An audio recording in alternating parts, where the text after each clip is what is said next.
Please. She's just a child. You guys never learn your place, do you? The words hit the air like a slap.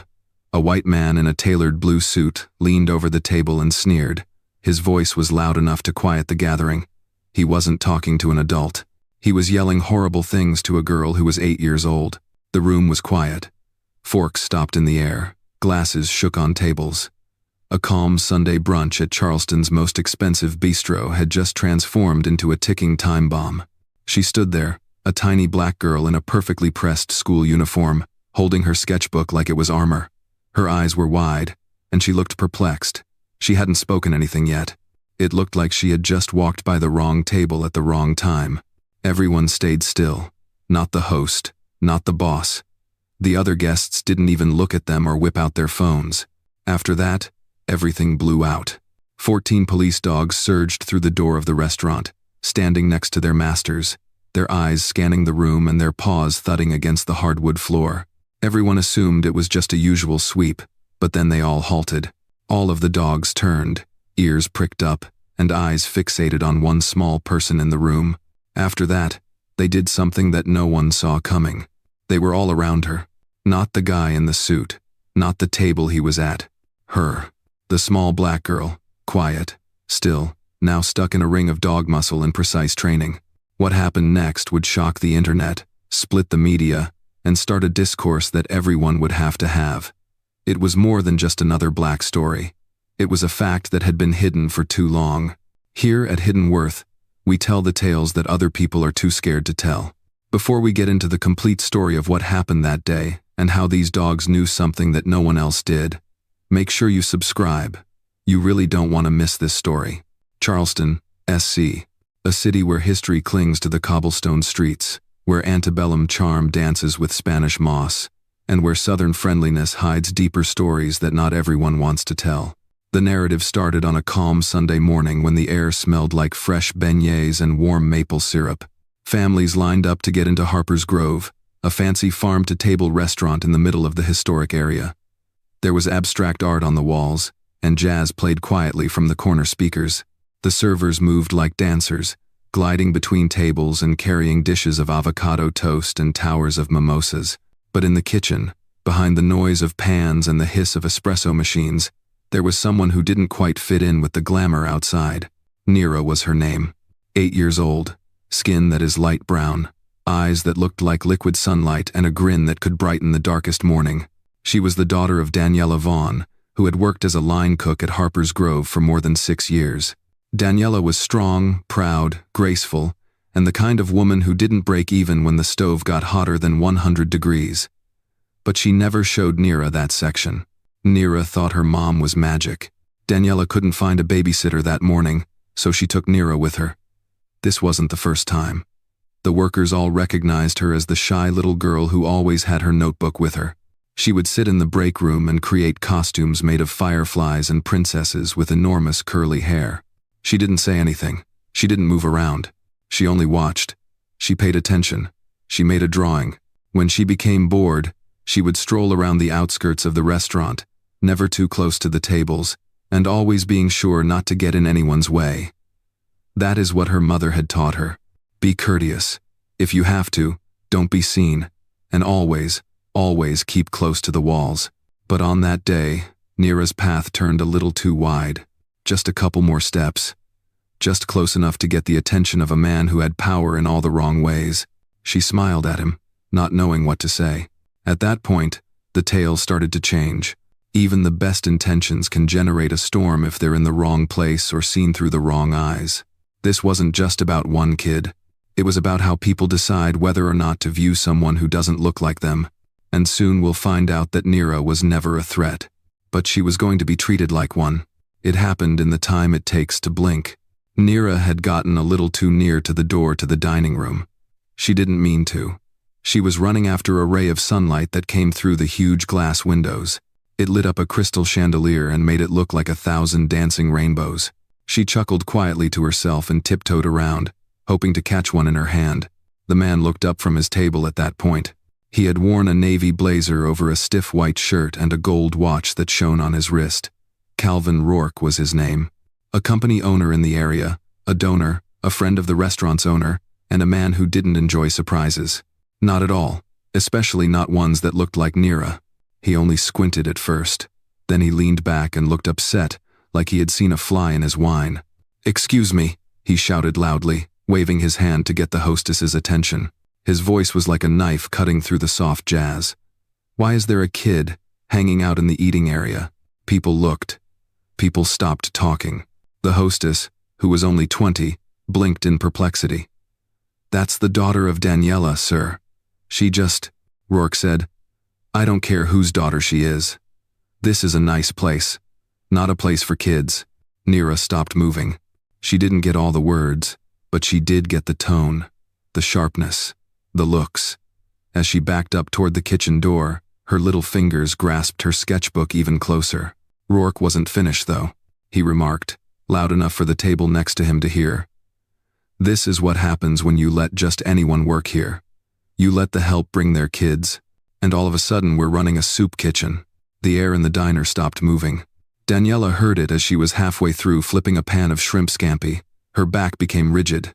She switched off the burner, put on her apron, and walked into the dining room with shaking hands. She saw Nira standing alone, her cheeks flushed and her eyes shiny. She noticed him then. "I'm sorry if my daughter caused any trouble," Daniela stated, in a calm but low voice. She wasn't bothering anyone. Rourke didn't even look at her. She shouldn't be here at all. It happened then. A siren sounded from outside, and a few seconds later, the front doors flew open. 14 dogs and the police, in a group, tails are stiff, eyes wide open, teeth hardly showed, and every single one of them ignored the tables, the visitors, and the noise, and went straight to the little girl who was standing alone at the kitchen door. The restaurant stopped. Someone gasped. A fork fell to the ground. And then, the barking started. For a brief moment, no one moved. It felt like time had stopped. The 14 canines, all wearing similar black vests that said K9 Unit, carefully walked through the restaurant's gleaming double doors, their paws clicking on the hardwood floor. They didn't bark a lot or jump. They walked carefully, in charge, concentrated. But that was the scariest thing everybody in that room had ever seen. People dropped their forks in the middle of eating. Someone yelled really loudly. A woman near the bar scraped her stool against the wall with a loud noise. A child held onto her mother's arm with wide eyes. A man by the window said, "What in God's name? Is this a raid?" Another guest muttered, his voice breaking. Michael, the maitre d', looked like he had seen a ghost. He stammered and held onto his iPad like it was a lifeline while he tried to figure out what was going on. There must be a mistake. We didn't call the cops, but it wasn't a mistake." The dogs split up and made a perfect half circle around Nira, who stood immobile. Her petite body was now surrounded by a silent force of growling accuracy. Their bodies were tense, and their eyes darted around, not at her, but at everything and everyone around them. The barking began again. Not messy, not by chance. It was in harmony, like a sign. Rourke stood still at his table, his face pale and his mouth slightly open. His former swagger faded, and he looked very uncomfortable. "This is absurd," he mumbled, as if attempting to convince himself more than anyone else. Daniela ran forward quickly, her heart racing, but she stopped at the edge of the dog formation. "Baby, Nira," she began in a low voice, her eyes moving quickly between the handlers who had just come in with the dogs. Officer Brian Huxley, one of the handlers, stepped up with his hand on his holster and looked around the room as if he had come into an ambush. "Everyone stay calm, these dogs are on a live alert." "An alert?" Michael asked, almost out of breath. "Why?" Huxley said. "We don't know yet. But no matter what it is, it's close to that chick." People gasped all around the room. A man rose up quickly and knocked over his chair. "That girl?" Someone hissed. "Are you saying she's a threat?" Daniela's chest rose and fell. Like a knife, her voice pierced through the noise. "She isn't a threat. She is 7 years old. She likes to eat strawberry pancakes and sketch birds." But the dogs didn't give up. They made the circle smaller, if anything. There had been a warning, there was a problem, and whatever it was, it had just made this fancy restaurant the most deadly place in the city. The sound came first, heels stomping, boots hammering, and radios crackling. The main door of the restaurant opened wide again in just a few seconds. A blast of frigid air came in, and then a group of uniformed cops came in, moving like a wave of strength and control. Lieutenant Carson Vance, a big, broad-shouldered guy with a calm exterior that hid a very smart mind, was in charge. The air changed when he was there. He didn't scream. He didn't freak out. He didn't have to. People got up and moved. The tables moved. Nira stayed still in the middle of it all, with 14 dogs frozen in place around her. Their bodies curved protectively about her like living armor. Carson yelled into his radio, "Secure the perimeter." 2 officers spread out to search the exits. 2 other people stood at the windows, one taking pictures and the other making a digital map of the restaurant floor. People weren't eating anymore. No one said anything. Carson walked up cautiously, looking at the situation like a man who has been in war zones and controlled mayhem before. But this was not the same. He knelt next to the dog that was closest to Nira and looked over her petite body. "What do we have, Rex?" he asked quietly. The dog growled softly, not at the girl, but at anything close to her or on her. Brutus, a younger shepherd, sniffed the air twice and then growled at a black rucksack that was resting against the wall behind her. Carson noticed it then, a simple backpack for kids with a unicorn patch sewn on the side. It didn't seem dangerous, known. But now every dog in the apartment was focused on it. Carson answered firmly, "The bomb squad is on standby." People gasped. Some guests hid beneath tables. A woman discreetly yelled into her napkin. Daniela tried to move forward again. "Please," she begged. "That is her backpack. She didn't do anything bad." Carson didn't move. "Ma'am, I trust you. These dogs are only trained to accomplish one thing: save lives. If they're acting like this, it suggests something is there that shouldn't be." He looked to a neighboring handler. "Bring me a scanner." In a matter of seconds, a handheld device was turned on. The officer waved it over the bag, and it beeped. One time, then again. More noise. Everyone stopped. The officer said, "It's metal. Small, not giving off, but clearly built in." Nira gazed at Carson. The girl looked up at him with big eyes, her lip twitching, and her body was utterly still.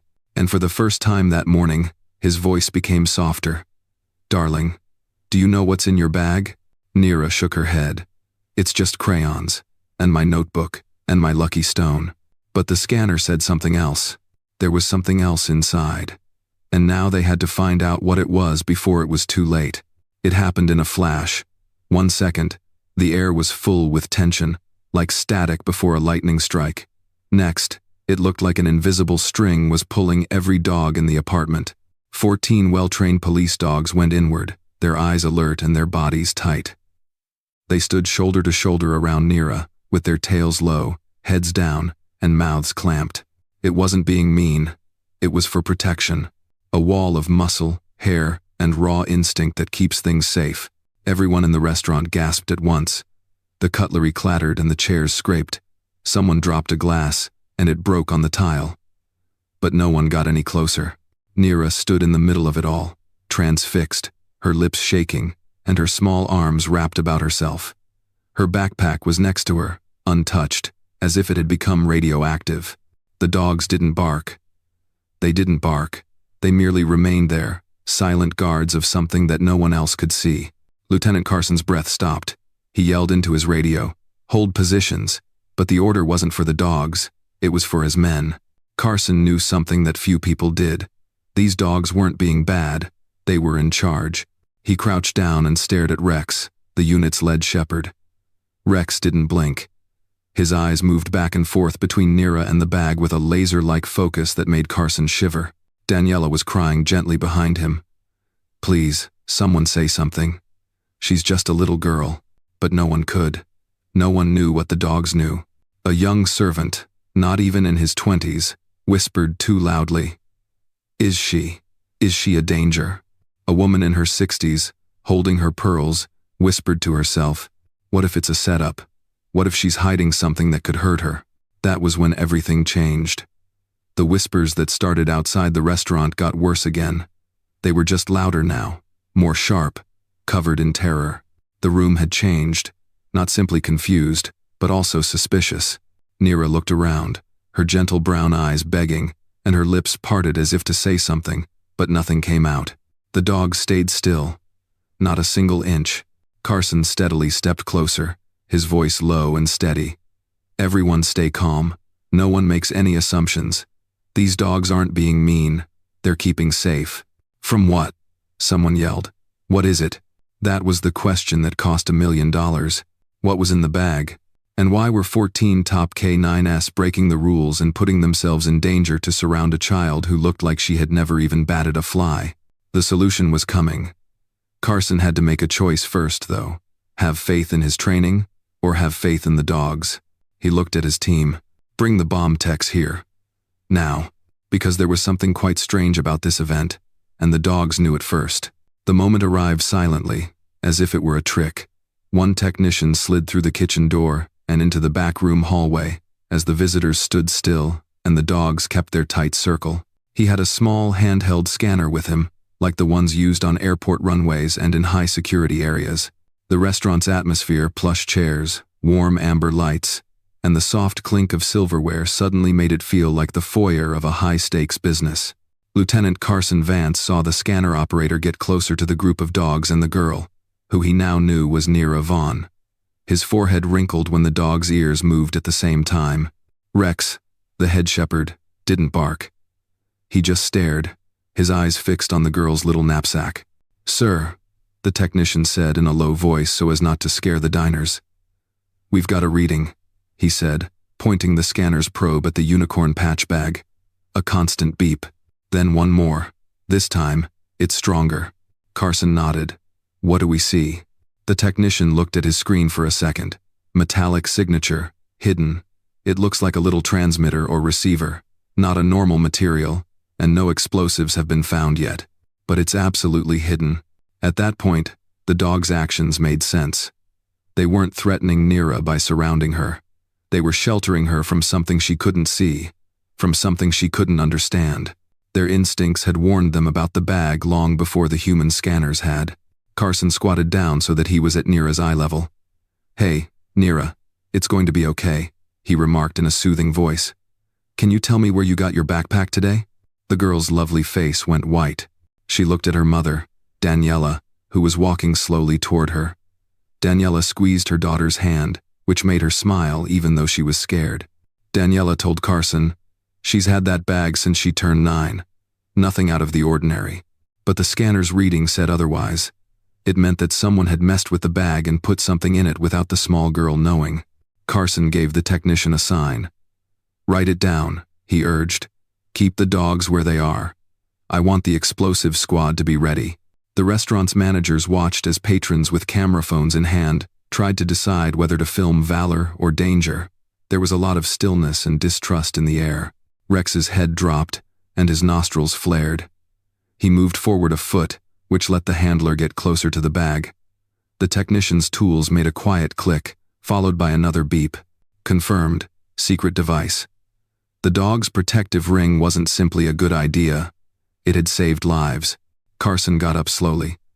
"We know why the dogs acted the way they did now." His voice boomed in the fancy dining room. It was never about the kid. It was about the danger she was in, and to everyone. The visitors breathed out for the first time. Some leaned back, not sure of themselves. Some people wiped their eyes. The staff let out a sigh, and the noise turned into relief. But relief with a goal. Because the finding had transformed the plot, from a youngster in danger to a child who was being used, and from doubt to safety. The dogs had noticed it. It was true, according to the evidence, and the whole tale was just getting started. As soon as the technician found a hidden transmitter in Neera's rucksack, a new wave of panic spread across the room. Lieutenant Carson Vance quickly grabbed his radio. "Secure this area. Complete lockdown. Nobody can come in or go out until we find out where that signal is going." A tactical van pulled up outside in a matter of minutes. Inside, a mobile cyber team connected to the gadget and worked hard to find its last transmission. The signal had pinged only 20 minutes previously and then gone dark, but not before sending data to a private IP address that was registered to a shell company in Virginia. Carson's jaw tightened. He looked at Daniela. "Ma'am, We need to know who has had access to your daughter's things lately. Have you seen anything strange in the past week? Is anyone acting weird?" Daniela hesitated, her eyes flashing with understanding. She said hesitantly, "There was a man, last week. He was pleasant and stated he was from a local outreach group that wanted to give school supplies to families in need. He got Nira a new lunchbox and a pencil case. I didn't think." Her voice broke. Carson nodded sadly. "You weren't meant to think. That's how they get close." The cyber team had a name in just a few minutes. The Shell Corporation was a cover for a data mining operation that went after military members and their families, especially those from weak neighborhoods. The transmitters were hidden in school supplies and gifts, and put in places where kids of single parents who worked in public service sectors could find them. Then the actual terror hit home. Nira's dad. Carson looked back to Daniela. "What did your husband do before he died?" She blinked because she was confused by the change. "He worked for the Department of Defense as a systems analyst. 2 years ago, he died in an automobile accident." "Why?" Carson let out a short breath. "He was probably on a list of targets. The person who put the transmitter there was trying to cover up their prior work by using your daughter through you." The quiet was so loud it hurt. The K9 unit stayed vigilant but calm around them. They had finished their work. They had found something that no human sight could see and no algorithm could catch in time. There was no explosion at the second climax. It was a big surprise. A gentle reality that broke the illusion of normalcy and showed a dark web of exploitation. Nira wasn't the danger. She was the bait. And the dogs, those amazing, instinct-driven heroes, had halted a data breach that may have put national security at risk. The truth hit everyone in the room like a ton of bricks. "It's not just about a youngster. It's about a system that preys on the innocent," Carson said to Rex. "Good boy."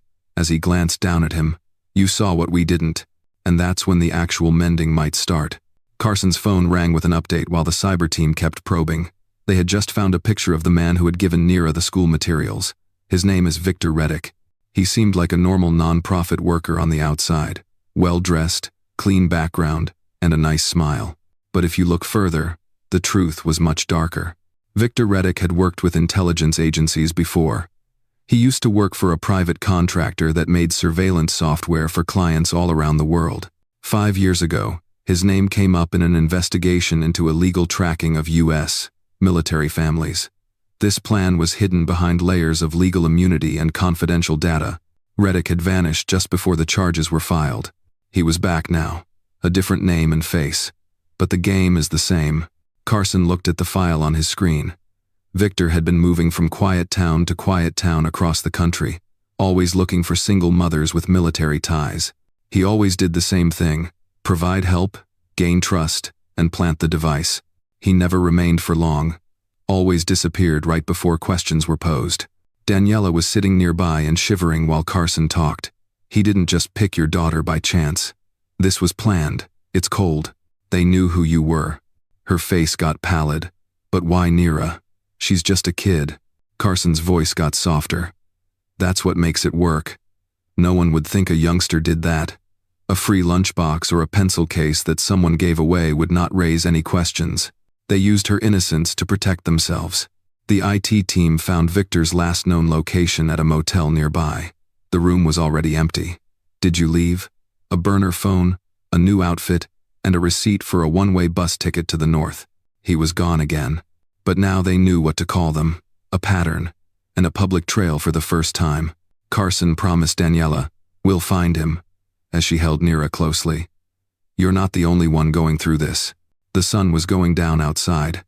But in that small-town restaurant, the shadows of a bigger truth had finally become clear. Victor Reddick wasn't only a crook. He was part of a network that used intimidation, deception, and stolen data to get what they wanted. And now, the search was on. Daniela sat across from Officer Carson in a private debriefing room at the precinct 2 days later. She was holding a steaming cup of coffee that she hadn't tasted. The buzz of the fluorescent lights overhead felt louder than normal. The air was heavy with more than just anxiety. It was heavy with a reality that had been hidden for a long time. Carson added, "We need to talk about Nira's dad," in a soft but forceful voice. Daniela slowly looked up, her eyes already bracing. I told you he left before she was born. That's all I know. Carson nodded and then pushed a folder across the table. That's what we thought too, up until now. There was a picture inside of a man in fatigues standing next to a military cargo truck. Neera's eyes were his. What about his smile? The same spark that lit up Daniela's face. She stood still. Carson said. His name was Elijah Hartwell. He worked for a secret communications unit. 3 years ago, he went dark during a secret mission. Daniela blinked. Elijah? He never told me what his last name was. Just told that wasn't safe. Carson went on. He wasn't just a soldier. He helped make the encryption system that Victor and his group are trying to get around. They weren't just after Neera by chance. She is his daughter, and she's the answer. Daniela's hands shook. Did they use her to get to him? Yes, Carson answered. And there's more. Your name wasn't just picked at random. Elijah had a spare key hidden in a toy he sent before his expedition. That thing? The one Neera usually had with her until it was stolen last year. Daniela put a palm over her mouth. Victor was trying to make the data trail again. That's why he went after you. Why the dogs acted the way they did. The fake fibers in Neera's donated backpack were the same as the ones used to disguise data chips. They saw a signature. Daniela looked like she was going to cry. So where is he? Is Elijah still alive? Carson stopped. We don't know. But this shows that he didn't leave you. He was keeping you both safe, even when he was in the dark. Daniela's eyes filled with tears. Years of pain, bewilderment, and unsolved questions suddenly turned into a different type of heartbreak. Not leaving. Give up. Carson leaned in. We're going to look at his case again. And we are going to finish what he started. Daniela dried her eyes and looked down the corridor, where Neera was waiting. She muttered, He didn't leave us. He was always fighting for us. The diner looked radically different the next morning. A little, quiet part of a Tennessee town has turned into the center of a national inferno. There were news vans parked along the street, reporters holding microphones with live flashing in big red letters, and camera crews rushing to get the best shot. The video of the K9 unit around Neera had gone viral in just one night. On all platforms, hashtags like #BlackStory, #HiddenHeroes, and #Neera Deserves Justice were popular. Daniela sat at the counter inside, clutching her daughter's hand. Their cheeks were pale from being tired, but they were awake. The restaurant was full of police and federal agents, but it was no longer open to customers. Officer Carson was in charge of security nearby. The FBI took up the case when Victor was arrested and the concealed chip was found. Threats had gone up since then. The community acted quickly. What started out as whispers of bias and judgment turned into full-blown anger. People who used to look away when Daniela worked now stood outside the diner with signs that said, "We stand with Daniela, and no child should be targeted." Activists and civil rights groups stepped in, demanding justice not just for Daniela and Neera, but also for how the restaurant handled the situation in the first place. CNN, ABC, and even news groups from other countries asked for one-on-one interviews, but Daniela turned them all down. Instead, she and Carson created a short, unedited video. She sat next to Neera and looked straight at the camera. "We're not just a headline," she remarked. "We're not a story you can just scroll past. This is how we live." And it almost ended badly because someone thought we were worth less. Hidden Worth is a community-run site that has begun sharing stories of resilience and injustice that haven't been told before. The video was placed there. Within hours, it had more than 4 million views. People shared it not only because they felt sorry for it, but also because it hit home for a lot of people. People gave a lot of money. Lawyers offered their time for free to look into how the chip got through airport screening a year before. A former military analyst got in touch to offer to help find Elijah's last known location. The story had changed. Daniela and Neera were no longer victims. They had turned into emblems of resistance, of truth. And the world wasn't turning away anymore. Weeks went by, yet the memories of that day never went away. The cafe opened again with new owners, and Ridgefield, which had once been distrustful, steadily became a community that had looked in the mirror and decided to evolve. Neera went back to school. She was still shy, but she walked with her head held high. People started calling her the girl the dogs protected, and in an odd way, it made her stronger. Her professors saw a spark in her eyes that hadn't been there before. It was a calm confidence that came from getting through the storm. Daniela also discovered her voice. She was no longer merely a waitress. She was a speaker and an advocate. She started working with groups that worked on racial justice and child safety, using what she had learned to teach others. She told their narrative not with anger, but with a goal. Her message was clear and strong. The truth is important, even when it hurts. She stood on stage with Officer Carson, Rex the K-9, and a few other neighborhood leaders at a town hall meeting. She glanced out at the throng, some of whom she knew and some of whom she didn't, and said the words that would be remembered for years. People judged us by the color of our skin before they knew our names. We were told we were poor, as different. But when everything went wrong, it wasn't rage that rescued us.